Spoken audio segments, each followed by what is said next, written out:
Now, I am talking to someone who might be up for Executive of the Year in the Appalachian League. I am a former broadcaster of the Johnson City Cardinals, and as I said during that year, the year that I broadcast the games, the Cardinals drew 43,000 fans for the season, for a last place team, which was actually pretty decent. Nowadays, the Johnson City Cardinals are smashing that by 20,000 people a year, which is most impressive. And on Monday, they set an attendance record on basically dollar hot dog, dollar drink night of 3,600 and change.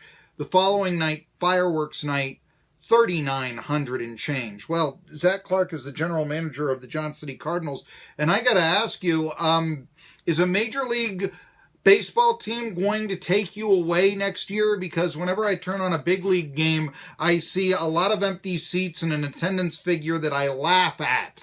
And, quite frankly, there are a lot of no-shows and there are a lot of corporate sales that aren't being fulfilled. But I'm looking at the pictures. I'm seeing what you guys are doing. How are you able to draw fans when Major League Baseball isn't? Is it ticket prices? Yeah, I think it's the affordable nature of what we do here in the Appalachian League. You know, when you're talking about a major league ticket price, you're looking, in the $80 to $100 range for a decent seat. You can bring a friend to a game here at TVA Credit Union Ballpark and not spend $100 on a night that's a fireworks night or a Saturday night premium giveaway where we don't have a lot of promotions going. I mean, the price differences are amazing. So that definitely helps us quite a bit. And then, we don't really have a whole lot of red tape surrounding, our promotional calendar and some of the things that we do. We kind of are on our own in a sense that way that we can afford to do a dollar night or a Thirsty Thursday and not have to worry too much about who's going to say what to us about it. So we're pretty fortunate to have as much rope as we have to go out and do the things that we need to do to bring those fans in and night out.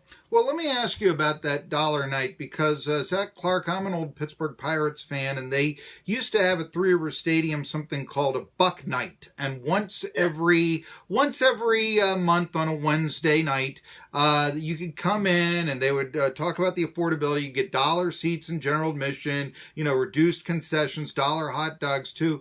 But what I would see is that, let's keep the attendance numbers sort of flush here. Let's say that, generally speaking, those games midweek, would have drawn 10,000 fans. What I was seeing is that that Buck Night would draw, let's say, 12,000 to 15,000 fans, but then you'd be in four-digit. You'd be in like 8,000 or 9,000 for that Thursday and that Tuesday game that's sandwiched around them. So how do you get the fans to come back when you're going to charge them more, let's say, on another date?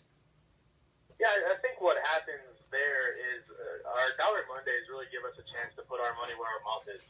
We worked really hard to rebuild the atmosphere and the environment surrounding TVA Credit Union Ballpark to where it's enjoyable for everyone. So what we kind of do is we go out in the community and say, hey, come on out, check out a game, come on a dollar night where it's going to be very affordable. You're not going to have to worry about your bank account so much. Just come out and check it out, because once we get you here, once you're able to kind of see the atmosphere and the environment that we built here, we know you'll want to come back, and that's happened tenfold. I mean, it's been a lot more than we ever thought it would be. This community supports us to no end, which we're thankful for. But for us to showcase what a game day experience is like here for a very affordable price has helped us kind of fill the park on those other nights, like you said. They were kind of sandwiched around it. Maybe a Tuesday, Wednesday, or something like that. So that dollar night has really, like I said, allowed us to put our money where our mouth is and say, hey, come on into the ballpark, check it out. We know you're going to have a great time, and let us know what you think. And it's worked out very well for us. Well, one of the impressive promotions that you have, and myself being a former baseball broadcaster like yourself, Zach Clark, general manager of the Johnson City Cardinals, is fireworks night. I mean, Nothing draws people in, especially 4th of July, like fireworks night. Doesn't matter where you are. I was once a broadcaster of a going out of business baseball team. We had a sellout on fireworks night. And you did too. But the thing is, I can remember thinking back when I was involved with the Cardinals, why don't they have fireworks night here at the ballpark? They used to have, the city would put on fireworks displays over at Liberty Bell. Now, they're with you. And anyway, I wanted to ask, how did you get fireworks night? Yeah, that was just something that we knew minor league baseball, that went hand in hand with minor league baseball, and we just kind of, everything that we do here, we run by the city first and say, hey, we want to do a fireworks night, and they've been gracious enough to let us try it, and they kind of see how successful that is, and so we added a few more, we've added a few more, and it's just grown. This year we have 5.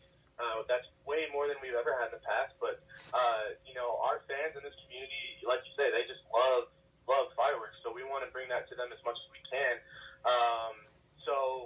The more success that we've had here and the better that we've done, bringing people into the stadium, the more leeway we've gotten from, the city and people like that make those decisions. And we've earned their trust, and they've really allowed us to go out and do the things that we need to do to make this a viable place for entertainment in the summer. Well, we're talking to Zach Clark, Johnson City Cardinals general manager. The Cardinals are drawing fans left and right. Hey, you're the former broadcaster of the team, turned general manager. Do you still have broadcasting ambitions? I don't. Okay. I always kind of did that out of necessity more than anything. And, this side of things is really what I've always enjoyed and wanted to do and be a part of. So,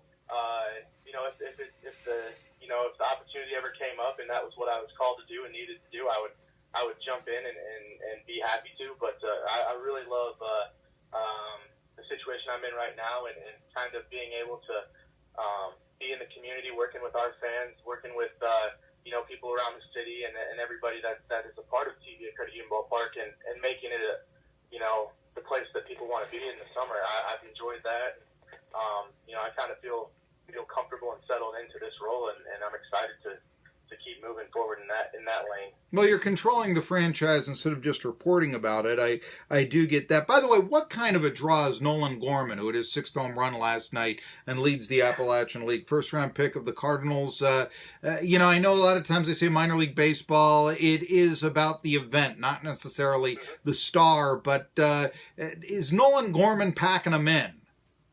He is. I mean, he's definitely moving the needle for us. There's no doubt. We get a lot of phone calls regarding Nolan and how long is he going to be with the team and are they going to move him up? And, they keep those secrets pretty heavily guarded.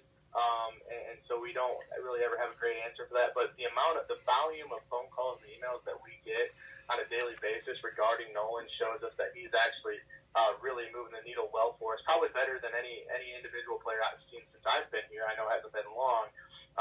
But Nolan is a one-of-a-kind talent. He is hitting baseballs a lot farther than I've ever seen anybody hit baseballs at this place. And so that's always exciting for the community. And as he continues to do that, we're seeing it even pick up steam. And people are starting to catch on that Nolan's here. And they probably better come take a look at him because when he does leave, he's probably not coming back, and he'll be in St. Louis for too long. Well, one of the things, and you know this, I'd like to have him on the show, and I was told that, that goes through St. Louis. And I never heard of this before from an Appalachian League player. A lot of time, we had Aaron Quillen on right there. Is this, why is Gorman special? Well, he's so young, and I think... No, I'm asking really, why is Gorman so special that I can't get an interview with him through you? Well, what you'll see there, you'll start to see this more and more. They're doing this a lot at the big league level as well. Is they're really trying to, I don't know if control is the right word, but limit the types of questions that their guys are being asked. Yeah. And so it's becoming more and more difficult to do. And I think it's just the way that St. Louis has decided to move forward with their with what type of media relations that they allow their guys to do, and it started with the big clubs, and it's kind of worked its way down, and so it's taken a while for us to catch up to that. But I think you're certainly going to start to see that more and more as with the social and connected world that we live in gets more and more that way, I think you're probably seeing more and more control over that. Well, Zach, I got to tell you, I think that's not so good, just to put it mildly, due to the fact that, yeah, I can tell you, reporters like to report on people who are open, who are good quotes,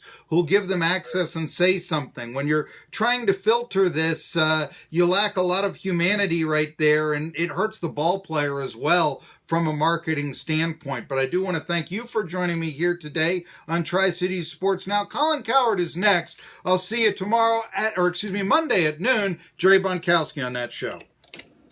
I had to put you on the spot there. I mean,